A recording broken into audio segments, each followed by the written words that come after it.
তব কথামৃতং তপ্ত জীবনম কবিভিরীড়িতং কলমশাপহং শ্রবণমঙ্গলং শ্রীমদাততম ভুবি গৃণন্তি যে ভূরিদা জনাঃ।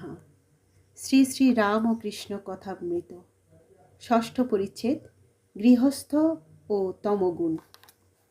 শ্রীরামকৃষ্ণ: লোকের সঙ্গে বাস করতে গেলেই দুষ্ট লোকের হাত থেকে আপনাকে রক্ষা করবার জন্য একটু তমগুণ দেখানো দরকার। কিন্তু সে অনিষ্ট করবে বলে উল্টে তার অনিষ্ট করা উচিত নয়। এক মাঠে এক রাখাল গরু চড়াতো। সেই মাঠে একটা ভয়ানক বিষাক্ত সাপ ছিল। সকলেই সেই সাপের ভয়ে অত্যন্ত সাবধানে থাকত। একদিন একটি ব্রহ্মচারী সেই মাঠের পথ দিয়ে আসছিল। রাখালেরা দৌড়ে এসে বললে, ঠাকুর মহাশয়, ওদিক দিয়ে যাবেন না, ওদিকে একটা ভয়ানক বিষাক্ত সাপ আছে। ব্রহ্মচারী বললে, বাবা, তা হোক, আমার তাতে ভয় নেই, আমি মন্ত্র জানি। এই কথা বলে ব্রহ্মচারী সেই দিকে চলে গেল। রাখালেরা ভয়ে কেউ সঙ্গে গেল না। এদিকে সাপটা ফণা তুলে দৌড়ে আসছে, কিন্তু কাছে আসতে না আসতেই ব্রহ্মচারী যেই একটি মন্ত্র পড়লে অমনি সাপটা কেঁচোর মতন পায়ের কাছে পড়ে রইল। ব্রহ্মচারী বললে, ওরে, তুই কেন পরের হিংসা করে বেড়াস? আয়, তোকে মন্ত্র দিব। এই মন্ত্র জপলে তোর ভগবানে ভক্তি হবে, ভগবান লাভ হবে, আর হিংসা প্রবৃত্তি থাকবে না। এই বলে সে সাপকে মন্ত্র দিল। সাপটা মন্ত্র পেয়ে গুরুকে প্রণাম করে বললে, আর জিজ্ঞাসা করলে, ঠাকুর, কি করে সাধনা করব বলুন। গুরু বললেন, এই মন্ত্র জপ করো, আর কারো হিংসা করো না।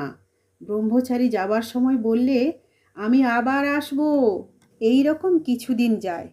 রাখালেরা দেখে যে সাপটার কামড়াতে আসে না, ঢেলা মারে, তবুও রাগ হয় না, যেন কেঁচোর মতন হয়ে গেছে। একদিন একজন রাখাল কাছে গিয়ে লেজ ধরে খুব ঘুরপাক দিয়ে তাকে আছড়ে আছড়ে ফেলে দিলে।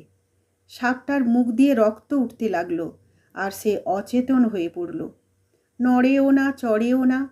রাখালেরা মনে করলে যে সাপটা মরে গেছে। এই মনে করে তারা সব চলে গেল।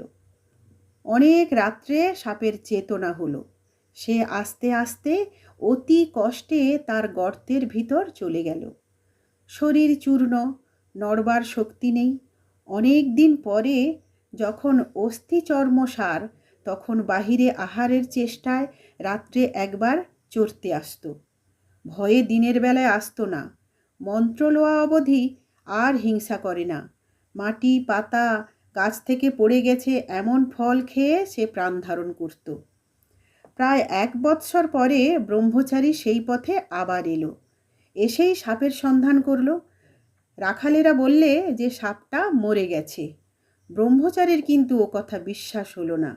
সে জানে যে মন্ত্র নিয়েছে তা সাধন না হলে দেহত্যাগ তো হবে না। খুঁজে খুঁজে সেই দিকে তার দেওয়া নাম ধরে ডাকতে লাগলো।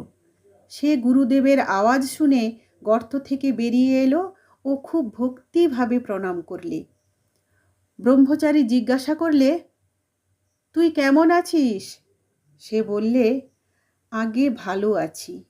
ব্রহ্মচারী বললে, তবে তুই এত রোগা হয়ে গেছিস কেন? সাপ বললে, ঠাকুর, আপনি আদেশ করেছেন কারো হিংসা করো না, তাই পাতাটা ফলটা খাই বলে বোধহয় রোগা হয়ে গেছি। ওর সত্ত্বগুণ হয়েছে কি না, তাই কারোর উপর ক্রোধ নেয়। সে ভুলেই গেছিল যে রাখালেরা মেরে ফেলবার জোগাড় করেছিল। ব্রহ্মচারী বললে, শুধু না খাওয়ার দরুন এরূপ অবস্থা হয় না, অবশ্য আরও কারণ আছে, ভেবে দেখো। সাপটার মনে পড়ল যে রাখালেরা তাকে আছাড় মেরেছিল। তখন সে বললে, ঠাকুর, মনে পড়েছে বটে, রাখালেরা একদিন আছাড় মেরেছিল। তারা অজ্ঞান, জানে না যে আমার মনের কি অবস্থা। আমি যে কাহাকেও কামড়াবো না বা কোনোরূপ অনিষ্ট করব না, কেমন করে জানবে তারা? ব্রহ্মচারী বললে, ছি, তুই এত বোকা, আপনাকে রক্ষা করতে জানিস না? আমি কামড়াতেই বারণ করেছি, ফোঁস করতে নয়। ফোঁস করে তাদের ভয় দেখাস নাই কেন? দুষ্ট লোকের কাছে ফোঁস করে তাদের ভয় দেখাতে হয়, পাছে অনিষ্ট করে। তাদের গায়ে বিষ ঢালতে নাই, অনিষ্ট করতে নাই। ওম শান্তি শান্তি শান্তি। হরি ওম তৎসৎ। শ্রীরাম ও কৃষ্ণার্পণমস্তু।